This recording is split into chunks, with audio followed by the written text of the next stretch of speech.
I've always been interested in film. My background was actually in art history, but I took numerous film courses in college and spent a lot of time going to cinemas and different kinds of underground screenings in New York City. I was also always particularly interested in club culture in New York and the way different kinds of films and videos would be presented in that context, as well as the kinds of documentaries made about those subcultures, which, to this day are often rarely screened. I mean, certain examples like Jenny Livingston's Paris is Burning is a well-known example, but I'm quite interested in the fact that that kind of material doesn't get seen that often.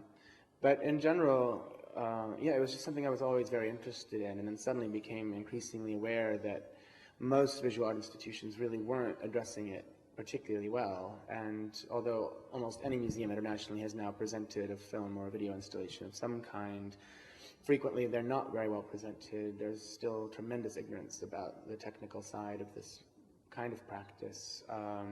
And so increasingly I've begun to realize what is at stake, both in the sense that much of this work could easily be lost. It's very fragile and it's difficult to preserve. And so I hope Tate will continue to become, to be put in a position where we can, really try to raise the profile of this kind of work, both in terms of people working now and historical material, such as the London Filmmakers Co-op, which still remains quite invisible in most visual art institutions. One of the reasons I still really want to prioritize the film program as opposed just to the installations in the galleries is because I still really believe in the cinema as a site of social connection. And again, I'm deeply interested still in practices such as Anthony McCall's or younger artists such as Matthew Buckingham, who really want to activate that space between the camera or the projector and the screen.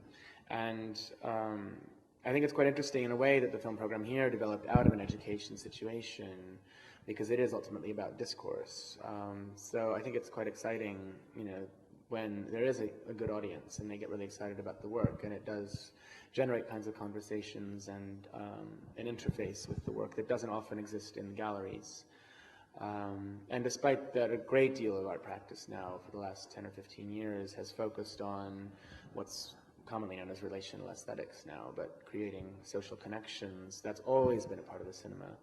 And so I think it's really fantastic to watch artists try to defy the kind of frontal-facing, single point position of the viewer. And so I'm planning to work with artists such as Mark Ariel Waller in London and others.